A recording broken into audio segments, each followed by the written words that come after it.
on this to cyber and coffee with Assurance IT and SentinelOne. Pleasure to have you here. Pleasure. I mean, I come for the coffee. If you want to talk to, we can do that. For sure. And that's glasses, eh? That's great. That's great. Awesome. So listen, today really a lot of serious questions that we want to ask. A lot of questions around SentinelOne, but the one that really sticks out the most is, and a lot of customers are asking, the logo. What about the logo? Yeah, it's an interesting thing, and I don't think anyone in the organization would be accusing me of being the marketing brains of the operation. But when I hear from the top leaders at SentinelOne why we've gone down this path, it totally makes sense, right? That Guardian logo that we had that everybody loved so much, really made a lot of sense for who we were as a company and as a solution at that point in time, right? We were the guardians of the endpoint. We've evolved, and so it made sense to evolve our identity, evolve our logo to something that represents who we were becoming.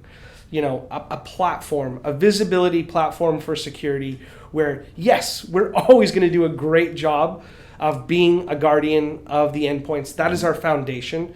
But today we're doing more. We're doing stuff that includes identity, protecting the user within that environment. We're doing stuff around, ingesting the data from the other third-party solutions, making sure that we're giving every customer the opportunity to see the whole estate and all the good and the bad that's occurring there and be able to action it appropriately, right? If we stayed focused on just being that little sentinel, that little guardian on the endpoint, I don't think we would be putting customers in a position of the posture we want them to have. Sense. So definitely makes sense, right? So I guess the message is, right, we're more than just an endpoint.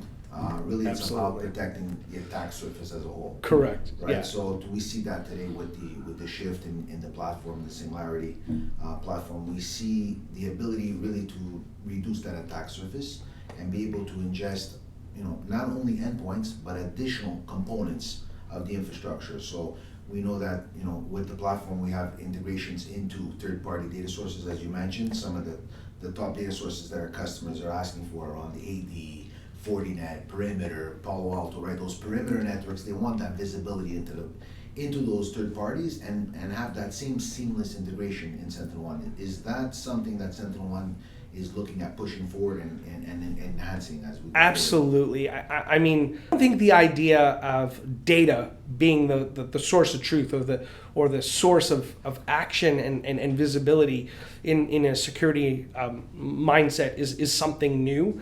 I'm just not sure it's ever really been done well. And it's presented a challenge for customers, right? Find me a customer that has an excellent SIM deployment that their threat hunters, their incident responders are completely satisfied with. I don't think I talk to many customers that have that type of feeling about it.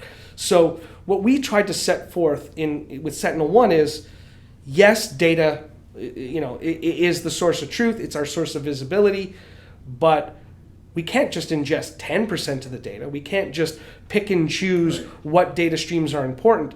Our idea was to be this open-ended security platform where we can honestly look at a customer and say, the volume question, we can answer it. The retention question, we can answer it. Because when the bad day comes, I want your incident responders, I want your threat hunters looking at 100% of the data, whenever possible. Is that going to be an easy move for tomorrow for most customers? Maybe not, but we want to give them the foundation to be able to do that if that's where they're headed. For sure. And a lot of times we refer to the 80-20 rule, right? 80% of it, right? Try to get as much as you can in there. And a lot of customers now, when we're having those conversations, they're asking for extended detection first as part of the conversation, where it wasn't at the forefront of the conversation in the past. So today they're asking, hey, when I go ahead and ingest that data, what can I do with it? How can I manipulate the data? How can I correlate that data so it really responds to some real-term action or action plan, right? So to your point, those SIM installs, right? The SIM, SOAR, SOC, typically it's something we hear in large organizations, right? They have the budget, they have the security teams to put in place those layers of security. The SMB space, really, they struggle with it, right? Endpoint is a big check mark on a lot of them, and a lot of them are doing it just to get that cybersecurity check mark. We're trying to mature them through that process. So what we're telling them is really, you need to start with the endpoint. You need next step through that maturity process is identity, right? Putting identity at the forefront and collect as many of those third-party logs, as many as you can, and ingest it in that data lake, and be able to, triage against it. And that's where I think the lack of knowledge or the lack of expertise in the space that they don't hold is the ability to be able to threat hunt and act against that data. Hence the introduction to Purple AI. So that's interesting. So how can that Purple AI technology help these organizations? Yeah, so I think, I use the term, it's all about bringing the hammer closer to the nail, right? If data is the answer, as human beings, we can only compute so much data. And even if I become an expert in the query language of a data platform and really have a strong analytics background, computing the volumes of data we're talking about is just unreasonable.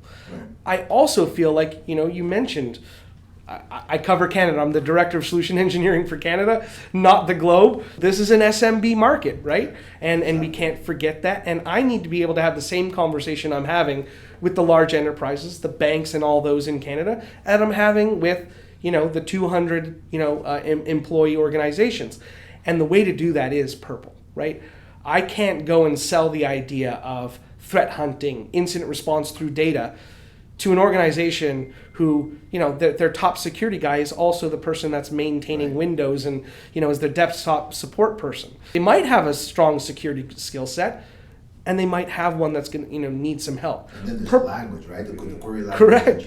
And even the best of the best, will make little, errors when you're typing out a query or you're trying to hunt.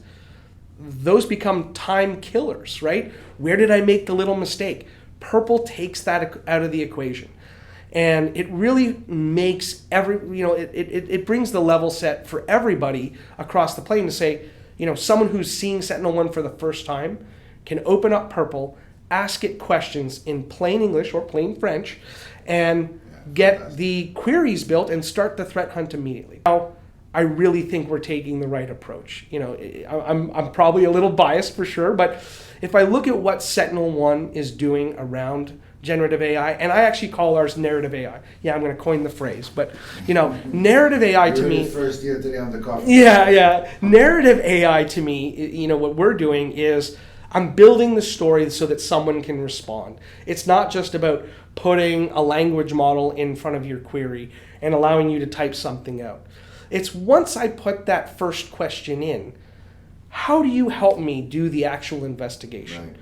Can I, with a couple clicks, take that investigation and hand it off to someone who needs the evidence or someone who needs to formulate the response?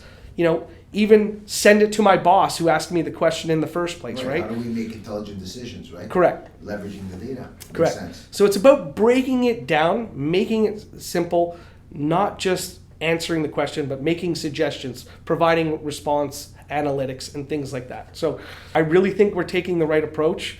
I've been joking for a while that every conversation right now in cybersecurity is going to begin and end with AI at some point, but as it will do today. I think it's the content in between that really is going to differentiate what we're doing with Purple AI from that perspective. And taking a deeper dive into it since the release, right?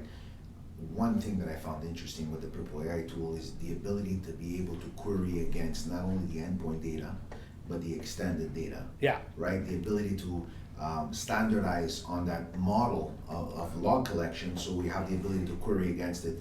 Purple AI does that well. It allows you really to query against it and make those intelligent decisions. And to your point, right?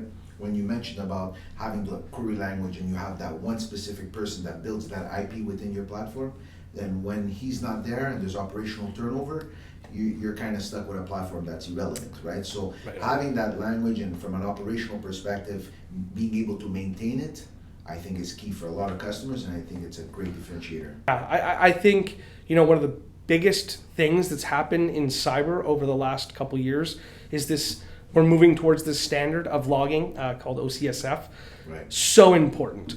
Everybody having their own type of logs. It's like you're trying to put a puzzle together, but everybody bought their own piece and none of them fit together, right? So, I think this is so important.